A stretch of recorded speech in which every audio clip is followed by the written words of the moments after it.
Right, ma'am, we are live. Hi, good evening, everyone. Hi, good evening, good afternoon, Saket. Good afternoon, ma'am. How are you? I am fine. Thank you for asking. So Long I time believe no everyone, see. long time no see, Yeah, both of us together, not for you, but yeah. at least both of us together. So it's again, I'm really excited about going live together once again and chatting with all the students over here. So all of you all, please type good afternoon here in the chat box or say hello or hi. Let us know that you're all here and willing to know. So what are you all looking forward to today? Let us know what are you looking forward to today. So yeah. So we'll go live and we'll check with the people also. So what are you all looking forward to today? We are going to talk about Canadian study permit. Yes, Akit. So what is going to be our day today's session like? Right. So, ma'am, I think this is one of the sessions I've been planning for a very, very long time. I think a lot of students are not really aware of how to kind of apply for a study permit for Canada because Canada is such a popular country. And I think a lot of students are dependent on counselors for the whole process and stuff. So I thought, why not give them a brief overview of the process so that they know, how to kind of proceed with their visa applications after they receive their offer letter. So Correct. with this session, I try and kind of resolve all the queries I usually get on my YouTube videos, like, what is the procedure like? So I think rather than making a video, a live session would have been more informative because people can ask me questions as well at the same time. Because obviously answering Absolutely. to so many queries, so many comments on the YouTube videos is like something not always possible for me. So that's why this session, and I think it's going to be pretty interesting and pretty informative for everyone who's looking to study in Canada in Correct. 23 or maybe next year as well. Absolutely, because I think there usually there are updates. People want to know if there's something that has changed or that has remained same. How do they need to now go forward again? Because we have had students for like in 19, we had in 20, we had in 2021, and now here. So hi, Million Gamer. Hello, if Ham Ali. Hi, make. Hi, Rohan has got offers from universities and you need to speak to Saket on their opinion. Yes, definitely, Rohan. We would be addressing your question as well. Do let us know what are the universities from where you have received your offer letters. Super Day, what a name, Super Day. Yes, it is a super day with Saket and myself here live with you all. US, okay, you're planning for US. So US and Canada, very close. You can stay and know what it is going to be like studying in Canada. Future vision. Wow. Future vision that to 2025. That's interesting. Good afternoon, Yeah. Vidushi. When to apply for September 23 intake? So, Saket, all questions are there for you. So, shall Right. we take this question, when to apply for September, or are we going to discuss this in the slides today? We can address this right away. So, Vidushi, ideally, if you're looking at universities, you should start building your profile now because most universities, the top ones, they'll open in October and they close by January for September 23.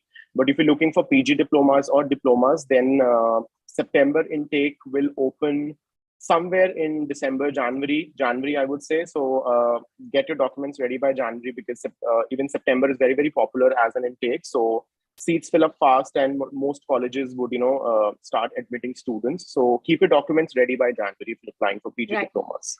So now today's session is going to be all about the step-by-step process. So you know that we are going to talk about documents and how do you need to go further. So yes, Vidoshi, today's session is something that you shouldn't miss. And I hope you're all sitting with your pen, paper, pads, wherever you are going to make notes so that you do not miss a single step and you're all ready for your student permit, right? Or your study permit. When can we apply? Yes, Rohini, that's a question. 2025, okay? I'm looking for bachelor's in cybersecurity. Wonderful, Vidushi. I have applied for my offer letter. Can you tell what is the time duration for getting offer letter from the college? Okay, yes, Tanya will be talking about that as well. Right. So what are the points that we are addressing today? Cool. So before we start, guys, there's one announcement I would like to make. So today is Manisha ma'am's birthday. So you've been seeing her on our channel for such a long time. So I think I would love it if you can wish her happy birthday in the chat box. Oh, that's And so then we sweet can of you. start the Thank you so much. And she's doing this session on her birthday, so it makes it even more special. So wish her a happy birthday, and I think she'll really love it. Yeah, right. So Cool.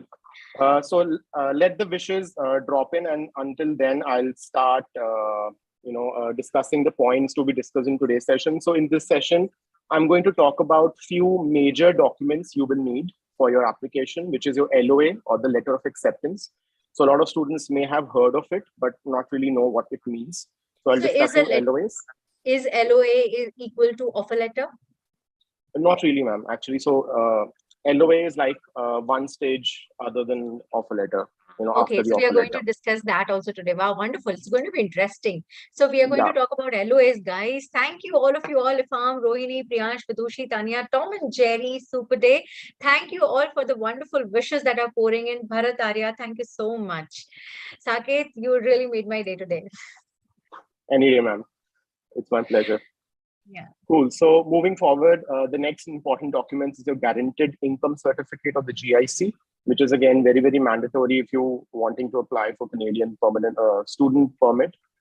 Next, we have the Quebec acceptance certificate, or whatever you call it in French. I don't want to sound like some weird guy. Yeah, so yeah, I don't know French. So yeah, it's called CAQ as well. It's only applicable for people who wanting to study in Quebec. Then we talk about the medical examination. Then we talk about the document checklist. Then a quick step-by-step process of how the applications are processed. And then obviously we'll be taking your questions in between the session. Wonderful.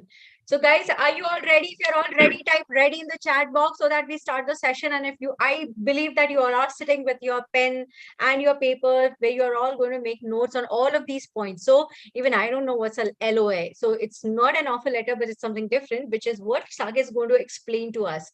So I'm all ready. Are you all ready? Waiting for your response, guys. Ready, type ready in the chat box. Yes, Chris. Yes, Mohammed Kaif. Thank you so much. Optimus.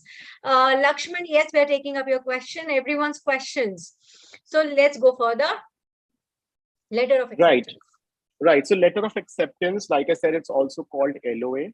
So LOA is basically a document you get. So if you can see the screen right now, there's a sample I've attached for your reference. So this is how it looks like.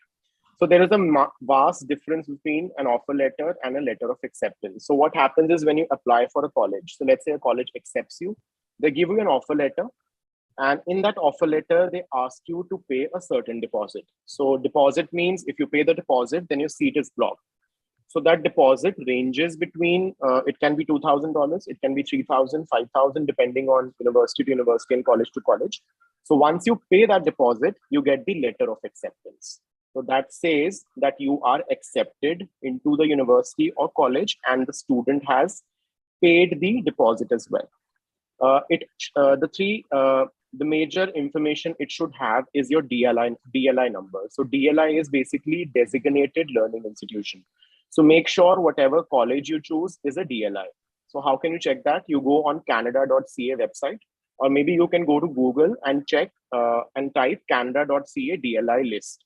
And you'll get a list of colleges that are DLIs.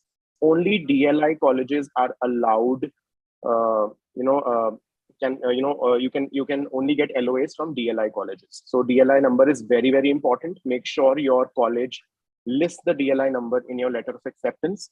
It also shows your planned course start and the end date. And why I'm emphasizing, because LOA is one of the major elements of your student permit, right? So LOA is very important. So this you only get after you pay the deposit. Right. And once you pay the deposit, obviously you have to pay your tuition fee as well. And I'll come to that during the later stage of this presentation. So this is a letter of acceptance, very simple, but again, make sure it contains all the information I've mentioned. I would also like to mention one thing over here, Saket, recently, because it happened in our case too, that because what you mentioned over here, there is a mention of the start date, course start date and the end date. So recently, like for those who are applying for loan, for example, and you're going to get the reimbursement in installments. Now, let's say it's a 1-year course, or it's a 2-year course. So in certain cases, the bank will also ask for the for the start date and the end date of the Yeah, course for the reimbursement. So second, like for the further installments. So this right. happened with one of them, they did not have it, and then they had to go back to the college, get a letter issued from the college Right. that okay, my course is not yet over, so bank, please do reimburse my the rest of the amount. Right. And I uh, think that's a very important point to make, because with Canadian colleges, I've seen the time of processing they take is usually very long. So they might take like 2 to 3 weeks usually. So I think we already had, we had a question, someone asking about how long the offer letter takes. So from Canada, it can range between 2 weeks to, I've seen 1.5, 2 months as well sometimes. So yes, yeah, so you should be well prepared. correct, wonderful. Okay, so the next is GIC. Guys, do you know what is GIC? If you all know what is GIC, type that in the chat box. Let us also see what is your information on it. Right. So, guys, GIC is not something like a tree where money grows or something like that. This is just for the fun thing I did. Just I really like the image, so I put it in the presentation. But Now, again, yeah. But GIC is like a tree which gives you tree. money when you land in Canada. Yes, Yeah.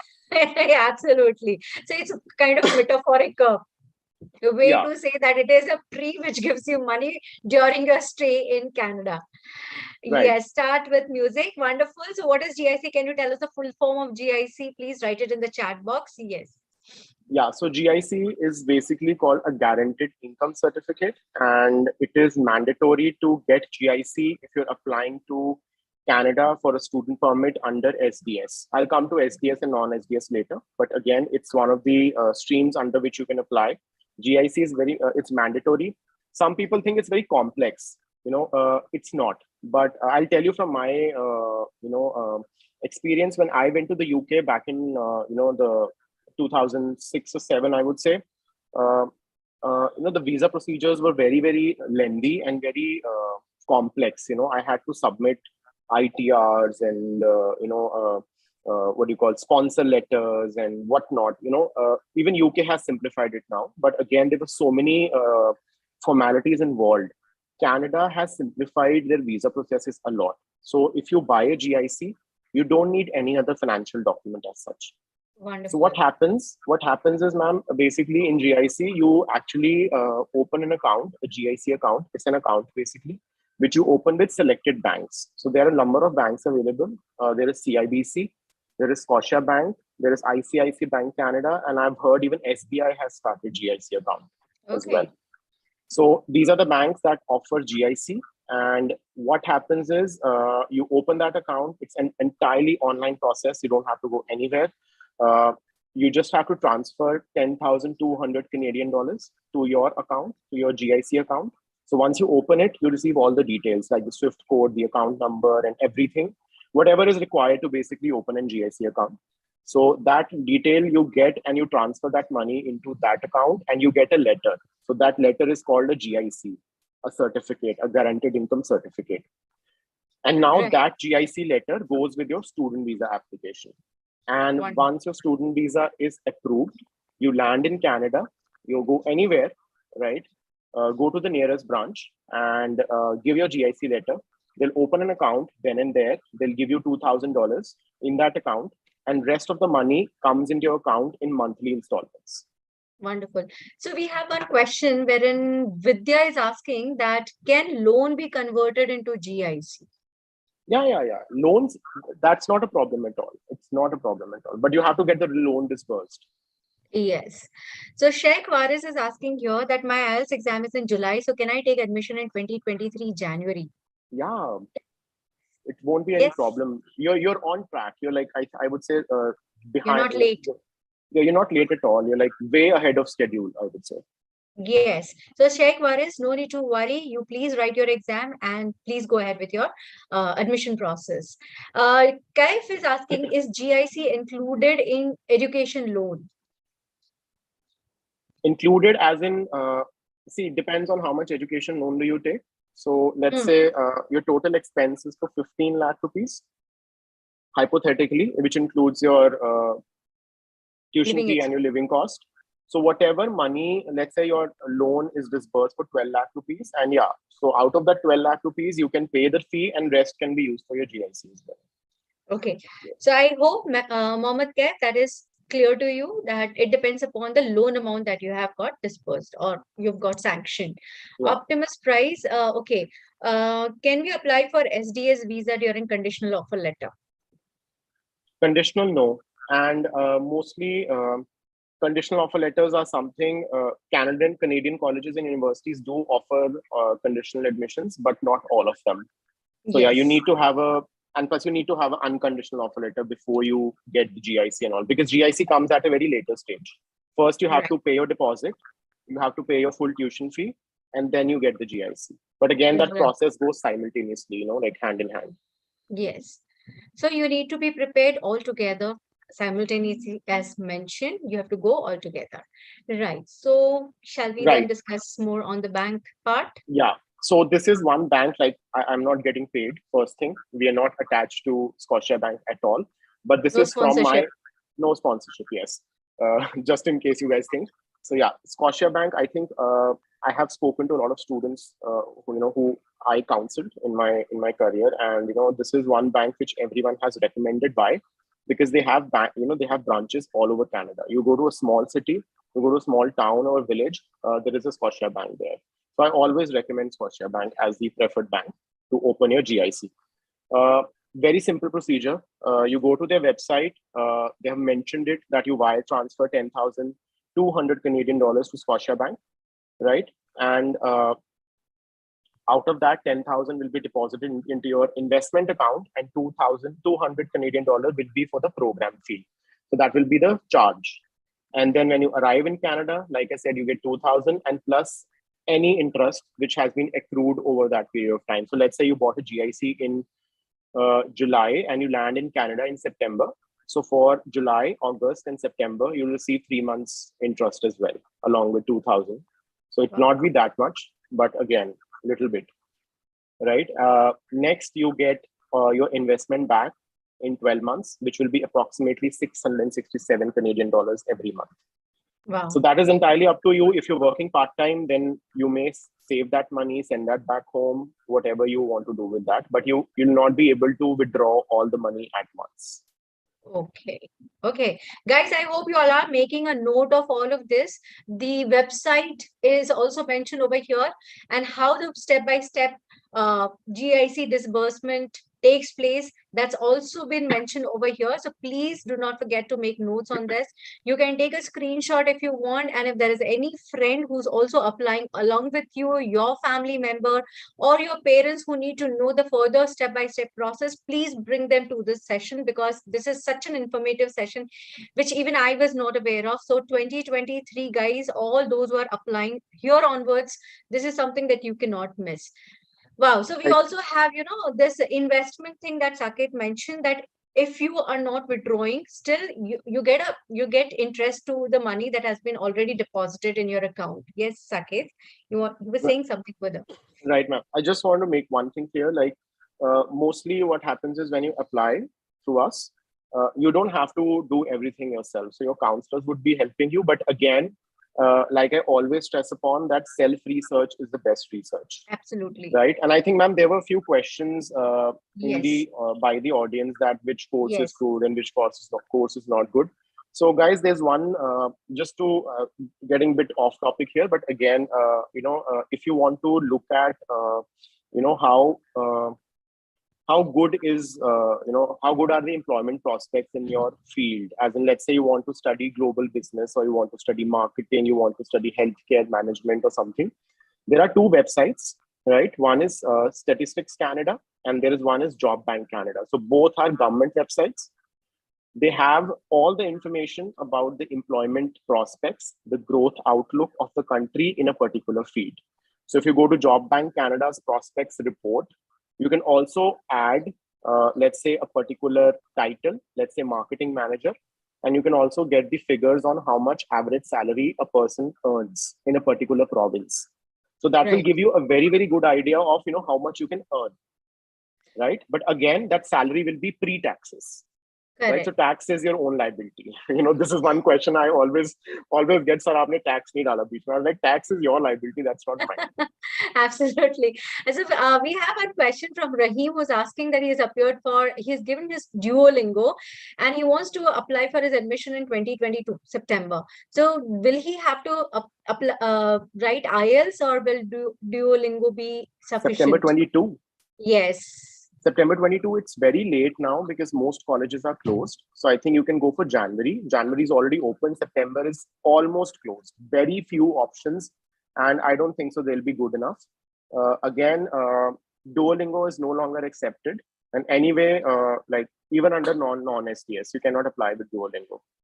Yeah, so you have to take IELTS or TOEFL or Right. PT. But I would recommend IELTS because if you take TOEFL or PT, you cannot apply under SDS. Correct. So we also have one more question. Will GMAT be compulsory for PG diploma? No, not at all. PG Hmm. diplomas don't require work experience. I know a lot of people, a lot of counselors telling students that, PG diploma ke liye work experience chahiye. There's nothing like that. You don't require work experience. You don't require GMAT, GRE, anything. Okay. Your question will be taken up in the next slides. We are going to make it very clear what is the difference between SDS and non-SDS today. Can we Right. take one or two questions more, Saket, right now in Ma'am, between? there's one interesting question I can see right now by Naman. Huh. So I think this is something I wanted to address anyway. So he's asking, should we apply via SDS or non-SDS, seeing the current situation? So right now, what's happening, I think, because Canada has got a lot of backlog of visas and, be it study permits or Yes. maybe spouse visas or maybe PR or anything. So a lot of people they're seeing a lot of rejection in terms of visas. Given the current situation and any situation whatsoever, I would always recommend SDS. And that is why I always stress upon the fact that TOEFL and PT might be like, I'm not judging the credibility. They're very well-crafted examinations, or, they also test your English language, thing perfectly. But again, I think IELTS is one test which will make the most sense. So let's say you apply to Canada, you don't get through, you want to get to UK or Australia or anywhere, IELTS is universally accepted. So you don't have to repetitively give any other exam or something, and plus Exactly. the added advantage is once you land in Canada and you want to get PR at the later stage, you anyway need to give GTIs. So that Right. it will be a kind of a preparation thing for you. So always, Right. always give IELTS and always apply under SDS only. Right. Okay. Yes, we'll be taking up your questions as we go ahead. We'll be taking up your questions. So first, before I take up your questions, you need to first of all answer this question. So if you answer this question, the one who answers first, I'll take their question first. Which of these banks offers GIC account for Canada? If you answer this first, your question will be taken up first. Who's answering it first? Let me see. That's a Yes, fair deal. Optimus Manish, please, let us know. Most demanded. Yes, of course, we are keen on taking your questions. But before that, okay, we have first question from Sheikh Waris, B, Mr. Romeo, B, Manish, Scotia. So B, Rohini, Scotia. Yes. Everyone wants to get their questions answered. Yes, we know you all want questions to be answered. So I'll be taking up, Sheikh hasn't asked any question, but Manish has. So I'll take up Manish's questions first. He's asking us that I completed my MBA in 2019 and currently working with an MNC. What are my chances for visa if I go for PG diploma in project management? See, you can go for another qualification, but Manish, right? Manish. Yeah. So Manish, I would recommend that you go for a master's level degree rather than a PG diploma because you already have an MBA. So it will be a little bit tricky. But again, I would recommend masters more given the current situation, as in because there are a lot of rejections happening. So yeah, like I know certain students. One of my students, she's going to University of New Brunswick for MBA. She already has a master's in accounting, and she's going for MBA. So I think go for a master's program only. But again, make sure that it is a little bit different than what you have already studied. So let's say you cannot do another master's in marketing if you already have an MBA in marketing. do something related. Right. So that was one question, and then I'll have to take up one more question, two more questions, because they've taken their efforts in answering. Optimus, yes, Optimus, your question is, what is your question? Okay, ma'am, which course has highest scope, software programmer or cybersecurity? And please also tell any affordable university or college for bachelor's in that field. Software, see, both are equally good, I would say. I think IT in general is a very booming field in Canada. And universities for bachelors are plenty. And I'm not really sure what kind of university you're looking at. So if you want to ask me like best universities, then for computer sciences, I'll recommend Waterloo any day. University of Waterloo has the best sciences programs in Canada. One of my students has just got selected. He's applying in September for Waterloo, and it's very, very difficult to get into. And plus, the best part of Waterloo is they have the largest COPE program in North America. So technically, if you get into Waterloo, you can also work for, I think, a year or so. And on an average, from that COPE program, you can earn somewhere close to $50,000. So that sounds like a very good deal. Right. And Hirak is crying, so we'll have to take whoever Hirak's question. Ma'am, currently I'm studying in class 12th and I'll give my boards exam on March or April 23. So ma'am, can I apply for now for Jan 23? If your boards are in 23, how can they apply for Jan 23? No, you should apply for September 23 if you're giving boards. And like I said, if you're targeting Canadian universities, they'll close by January 23 for September 23. So let's say if you want to go to UBC, McGill, Toronto, Waterloo, Alberta, Manitoba, SFU, Victoria, all these universities, they close by January. So you start building your profile now and apply by January. And if you want to apply for scholarships as well, then December is usually the deadline. December this year for next year, September. Yes. Okay, so the answer for this particular question, I think B, right? Scotia Bank, we already discussed that. So guys, I'm glad that you're all paying attention and you're all noting down. So now let's go further and we have more questions. If you're all paying attention, I'll be taking up your question in the next slides. So the next slide is all about CAQ. Right. So CAQ, Quebec Acceptance Certificate or Certificate, whatever, do Quebec. Yeah, so it's basically a document which looks like this. Why it is required? See, I'm not really sure, but I think Quebec is one of just one Canadian province which is French majority, and maybe they because every Canadian province is governed differently by different governments, and they want to keep things separate, so they introduced CAQ for a very strange reason. I still don't know why it exists, but I don't see any purpose in it, to be honest. But again, it will cost you $117, right? And the turnaround time to get a CAQ is 5 to 7 weeks. So let's say if you want to study in Montreal or any other city in Quebec, CAQ is required, irrespective of what university or what college you go to. So McGill is a very, very top university in Canada. You still require CAQ for that. And if you're applying to colleges in Quebec, you can add 5 to 7 week extra in your process. Right. So because that is it's lengthy and it's online process totally, ma'am. It's totally online process. You have to pay $117 and you just have to upload your LOA. Once you receive your LOA, you upload that. You upload your passport copy and your educational certificates, and you pay the money, $117, and then it takes around 5 to 7 weeks to process. So you add this much time to your process if you're wanting to study in Quebec. Second thing is, I forgot. So it can be applied online, like I said, and costs $117, and it is mandatory for your student visa application. So let's say if you don't have CAQ, but you do have everything else in place, you have GIC, you paid the tuition fee, everything. But if you don't have CAQ for Quebec, your visa will be rejected straight away. So make sure that you get CAQ. Yeah. So it is an important document for applying to or studying in Quebec. So all those who have Quebec in their minds, please do not forget to add this document, that is CAQ, and also the timeline along with it. So an additional $117, I would rather say, right? Yeah. Yeah, so that's all what you have to keep in mind for applying to Quebec. So now we come to medical examination, yes, or medical for Yeah. So the. medical, ma'am, it's pretty straightforward. Mhm. They do some random health checks and just to make sure that someone is not suffering from a a medical condition or something. But again, if even if you do it, it does not really kind of hamper your application as such, because as long as you're keeping good health.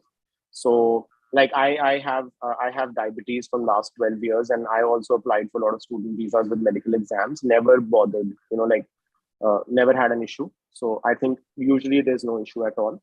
So you would require 5 photos on white background, which is basically you go to any Passport. passport size photograph. Certain size has to be followed. Like they should be like some by some So your local photographer would know. उनको बोलना कि Canada के visa के लिए photo चाहिए, and they'll do it. So Mhm. I don't know anywhere, but Punjab and Chandigarh, you go to any photographer and they हो Canada का visa के लिए कौन सी photo लगती है.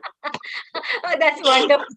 Please, उसके लिए एक special होता है. There might be specializations in Punjab, Chandigarh, right? You go to That anywhere. Yeah, special. you go anywhere. You'll every photo studio would have, we click pictures for visa. भैया Okay. UK के लिए खींचनी है, Canada के लिए खींचनी है, तो photographer will know by heart कि हाँ इतने बाय इतने की होती. Wow, that's interesting. Huh? I didn't know about that. So, guys, those who are all in Punjab, Chandigarh, so you don't need to worry. You have to just go there. You just have to go to the photographers and you just have to ask for the country. You just name the country for the visa that you're applying to. Wonderful. Yeah. And then your offer letter, your medical report form, which is basically you can print it off from the Canadian High Commission's website. However, your counselor will give you that form, and it's going to cost you approximately 6,000 rupees. It kind of fluctuates here and there, but around 6,000 is the average cost for the medical Yes. exam. Right. Yeah, that's So pretty much it. that's simple, straightforward, not a rocket science. Yes. So now your queries on SDAs and non-SDAs. So there were a lot of questions posted in the chat for give us more clarity on SDAs and non-SDAs. So guys, hope you're all here and you're still making notes. Here we are going to discuss the same. Yes, Saket, we can. Yeah. So SDS is basically student direct scheme, and non-SDS is obviously non-student direct scheme. So it is for select few countries in Southeast Asia, which also includes India. Why it is in place? Still not sure, to be honest. Like some some rules and regulations are beyond my understanding.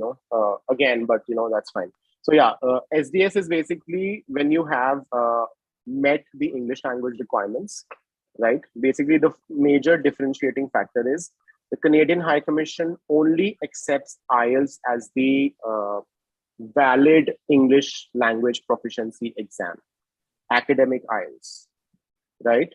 So unlike UK or Australia, wherein if your IELTS is waived by university, in Canada, even if your college, they don't usually, but in some cases, if they do, you still need IELTS for your visa, right? So IELTS, if you're going for a UG level program, right, you require 6 with 6. UG level can be your advanced diploma.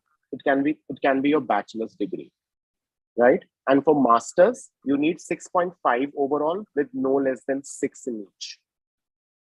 And don't confuse it with entry requirements, because at UG level, a university would require to give you admit.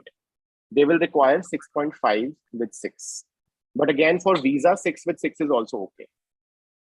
Okay. So we have a question from Gaur. Yeah, yes, please, Saket, go ahead. Because I think this is something which most people confuse. Like, so let's say you have 6.5 with 6 overall, and you want to apply for a PG level program. You can apply for a PG level program, but not masters. Why? Because universities usually require 7 overall for masters. Right. Right. Some may So, accept you with 6.5, but 7 is usually something universities look at. Right. So Gaurav Sao, PT is accepted, but for non-SDS program, for SDS, you will have to mandatorily write IELTS. IELTS, yeah. And for that, you can attend Manisha ma'am's classes. She's really, really good. Absolutely. Yeah, you can definitely attend. You go to our website, you can find the batches available and you can there. Monday we are starting with another batch of mine. So all those who have not booked your IELTS, you can book your IELTS for free.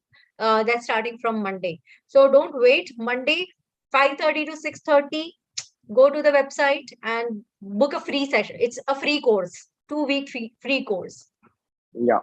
And I think once you attend her classes, I'm pretty much sure getting a 6.5 or a 6 will not be a problem at all. And I think a lot of your yes, students have is the base. 7+. Yeah, we have 8.5. Majority of the students are able to score an 8. Right. Cool. So moving to non-SDS, PT and TOEFL are accepted again, but I'll not recommend non-SDS. For SDS, GIC is mandatory, right? GIC, we've discussed it already. For non-SDS, GIC is optional. Optional as in if you want to buy GIC, you can. If you don't want to buy GIC, you can. It's totally up to you, right? Under SDS, you have to pay 1 year fee total. Non-SDS, you have to pay a minimum of 6 months fee. So 1 semester's fee, I would say, half year's fee. You can also pay a full 1 year fee as well. That's entirely up to you. That kind of strengthens your case. Right.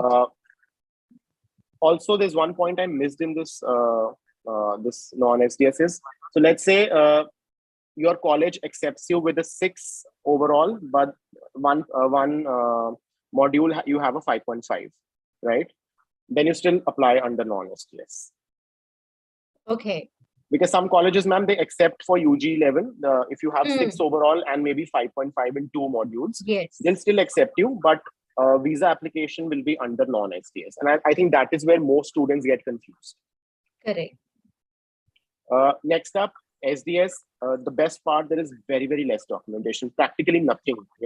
All the documentation I've discussed, just that is needed and your application fee. But with non-SDS, there is more documentation is required. So I'll cover that in next slides. Your institution should be DLI, and in non-SDS, a lot of private colleges also people apply. But see, guys, private colleges, you must have heard. Like, of course, there has been a lot of few colleges, I'll not name them, but they were in news recently because they shut down and around 300-400 students lost their tuition fee. So don't take a risk, go to a public. There are few private colleges which are good as well, but again, make sure they're DLI and don't go to really shady colleges, because you may lose a lot of money later. Correct. Some universities. One last thing left, ma'am. The major differentiating factor, SDS, processing is faster. So it may take 2 weeks to a month, somewhere around that. Depends on person to person, case to case. So 2 weeks to 1 month, you can say. And for non-SDS, it may take up to 90 days, which is 3 months. Right. So it's a very, very long procedure. Okay, I have an interesting question from Macha Ganesh. When we get an LOA without IELTS, can we apply to non-SDS? See, LOA you only get when you pay the deposit, right? So let's say you're applying for a UG diploma, right? And you have 5.5 in one module. So I'm giving an example. The college accepts you, they give you an offer letter, you pay a deposit, and you have the LOA. You cannot apply under SDS because you have 5.5 in one module. Are you getting it? Yeah, maybe. I'm just kind of saying random things, I was thinking of talking to him directly. It's okay, it happens. So we have a question. Rohan has been asking us a question since long. So I'll take up his question. I've gotten offers from, I don't know how to pronounce this, Strathclyde Business School, Cranfield, and waiting for Exeter and Lancaster. MSc Finance. I want to work in London after graduation.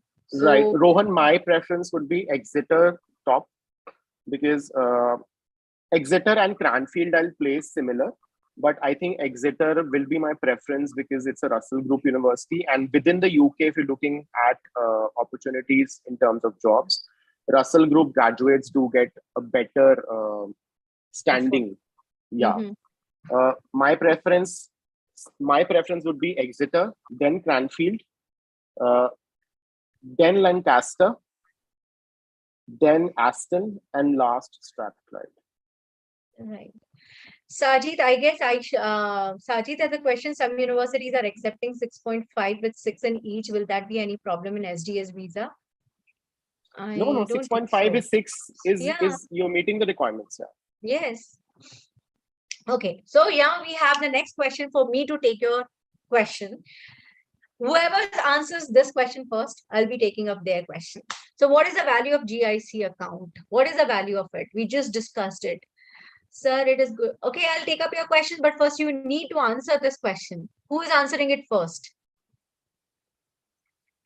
We already discussed it. Yes, we've done this question. First answer is by Sachin. Yes, Sachin, wonderful. So Sachin, do you have a question? I didn't find any question from Sachin. So wonderful, Sachin, great. Sajid, thank you. Shubham, which one is okay? So Shubham, please answer the question first. Vidushi is also saying D. Nikhil is saying D. Haram, Vidhi, Rohini, all D. Achu, Pratik, Gurjot, Archana, Shaded. Wonderful, guys. You're all paying attention. Optimum. So please tell the fee structure for Waterloo University. Okay. Ideally, it would be northwards of $35,000. I don't know the exact amount, but I think it's around 35 to 40K per annum. I know it is pretty expensive, but you can also get a few scholarships. Wonderful. And plus, the best part is the COPE thing. You know, you can recover most of your amount. Not most, but a major chunk of your fee. If you work part-time, you can, cover your living expenses anyway. So D is our answer, right? 10,000. Yes, on D. Yes. So D is the answer, and wonderful, guys, for all giving the correct answer. So Vidushi has a question. How much does LeapScholar counselors charge for applying? 0, I think. Yes, absolutely. It's almost 0. It's like they don't ask any penny for the counseling process. So how does it get better than this? You must go for the counseling at LeapScholar. Document checklist. Okay, guys, very important slide. All the documents that you require for your further process. Okay, Optimus Prime, he's asking that I have asked for affordable one. Affordable ones for engineering, computer sciences. You can look at something like universities in Alberta, Saskatchewan, and Manitoba. So they will be pretty cheap, almost half. Right. I have one question from Archana again. She's been asking for a long time. I've applied to Canadian universities in December 21, still haven't received any acceptance. Even if I get an offer now, will visa process get over by September 22 intake? I will be accompanied by spouse as dependent. Like she applied in December 21 and still hasn't received any reports. No. I think you should follow up with them ideally, because it should not take that much time. And I'm not really sure why it is taking so much time, because even if they're not accepting you, they'll give you a refusal in at least 2 months, I would say, not more than that. Yes. Ideally follow up with them. Yes. Right. So let's discuss the documents. Right. Pretty straightforward documents. So if you want to apply for SDS, so you need to have a visa application form, which is available with your counselor, right? It's called IMM something. I don't remember the exact name. Then you have the scanned passport size photo. The passport size photo should meet the requirements. Like I said, you go to any studio in Chandigarh or Punjab or Haryana as well, so you can get it clicked. Otherwise, you can look at Canadian High Commission's website, or your counselor will tell you what size it should be, and it should be on white background ideally. So you need that. You need your LOA, which makes a very important, it's a very, very important document you need. You need your IELTS, TRF. again, important. Your education documents, they are required anyway. Then, of course, your receipt for first year tuition fee from your university or college. So once you pay your first year tuition fee, full tuition fee, they'll give you a receipt, and that is also required. Your GIC is required. Your CAQ is required if you're going to Quebec. Medical, the reports, they are required. Then CAD 150 visa fee, which is around 9,000 something rupees, that is required. And SOP is required. If you're very confident about your profile, then it's fine, you don't attach it. Otherwise, if you're changing a subject, maybe let's say you're doing another master's. So I think we did have a question. If you're doing another master's, why you're doing that, you have to address it, why you actually made that decision. And if you have a gap year, then why do you have a gap year? So in such cases, SOP is very, very important. And that is where your counselor is going to help you. Don't take that risk of writing the SOP yourself, especially in such cases, because if you don't justify it enough, your visa can get rejected. So Right. make sure you get professional help. So that answers Vidhi's question, that do we need to write an SOP? So yes, Vidhi, I think this answers your question. Wonderful. SOP. So- when I'm talking about SOP, there's one thing I want people to know, that SOP is not required for diploma programs when you're applying to the college. So diploma programs will not ask you for SOP, but Masters. Masters and bachelor's programs, they will ask for an SOP, and that will be a separate SOP, not the same SOP as the visa SOP. So make sure that the SOPs are different.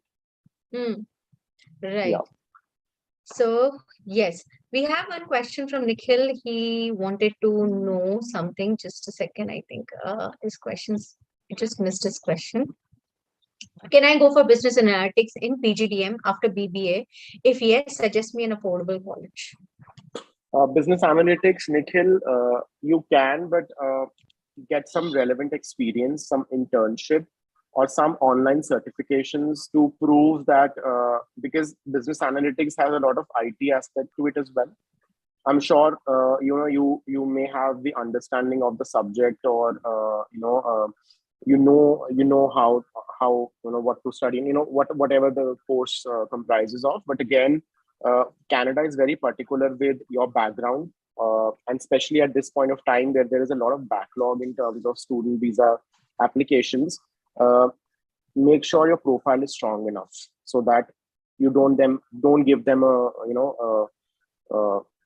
False. a reason for rejection. Yeah.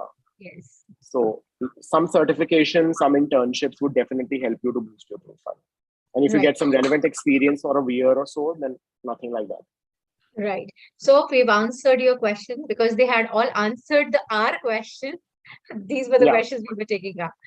Yes, a lot of questions on SDS and non-SDS. So for non-SDS category, these additional documents will be required. So those who have been asking on the SDS and non-SDS, again, you have one more thing to address. Yes. Right. So for non-SDS category, if you would have to show proof of funds. So ideally, when you buy a GIC in SDS, even if you have taken an education loan and all that, you don't need that document to be attached with your visa application. But if you apply under non-SDS, you would have to furnish each and every document. Then you need a 3 months bank statements of the sponsor, right? GIC, like I said, optional hai. Payment receipts by college. So let's say you paid 6 months fee, that is required. The receipt. Your sponsors, Form 16 or ITRs are required. And then if you don't have IELTS, then PT or TOEFL scores are also, you can also attach those. So then obviously, and plus, this whole procedure will take a lot of time. Like I said, it can take up to 3 months to process. And the refusal rate is very high. We have another interesting question, further question from Ganesh, that there are some universities we can apply without IELTS with the medium of instruction. Can we also apply for visa under non-SDS and we get visa without writing any exam for masters? See, Ganesh, I think, like I said, universities may accept you without IELTS, but you would have to apply under non-SDS. And, I've been I think, emphasizing on this fact over and over again, that don't apply under non-SDS. Right. Don't risk it. Right. But just one IELTS already exam. good. if you are already spending like, lakhs of rupees, Yeah. and then you cannot take a chance by applying to shady universities and then getting either your visa rejected, or maybe if you're already there and then you get to know that the college is shut down. So Right. why do you want to take that kind of a risk where you are already investing a lot into your entire Yeah. study? And then the So problem is, and the major problem is, once your visa gets rejected, like you make up, you carry a bad immigration history, correct, and correct, that correct. also kind of hampers, your Further further. entire Maybe you want profile, to go to another country or something. right? So yeah, like and you guys, I've experienced this myself. Like obviously because I've traveled a lot. I've lived in UK and New Zealand and all these countries. So my visa processing takes big. I'm not really sure. Like maybe I'm bragging too much, but again, whenever I apply for visas, I get them very quickly because I have a very good immigration history. Yes, that's correct actually, because we've seen that with many people, that those who have a wonderful uh, uh, mm, visa stamps in their passport, they don't have any issues. But yes, one rejection can impact your further applications too. I know certain students, they overstayed in the UK for 3 days because of some reasons. They came back to India, but they were banned from entering the European Union for 5 years. Oh, that's So serious, don't let that happen. right? So anything can impact, it can have a long-term impact. So Yeah, by just trying to make an easy access to a country, you can have which can have a long-term repercussion on your entire profile. We would not suggest you to do that. yeah. Right. So now we are going further to understanding by step process. So guys, step-by-step process, please keep your, I hope you're all noting down everything. Right. So start with, once you get the offer letter, in the offer letter, you will have the deadline to pay a deposit. Pay the deposit and get an LOA. And once you get the LOA, apply for CAQ ASAP. Like I said, it takes 5 to 7 weeks. Right. In the meanwhile, you can also pay your first year tuition fee. And once everything is done, you get your medical test done and also start the GIC process. GIC might take 10 days to 14 days, depends. Right now because of the COVID thing, it kind of got delayed for a few days, few months, like last few months. It's taking time. So plan ahead. Your counselor would know the ideal time it's taking right now. Usually it takes around 10 days, 14 days, 20 days max. So that's something you do simultaneously. And ma'am, can we move to the next slide? Correct. Yeah. And once you get everything, you fill the IMM 1294E form, which is the application form.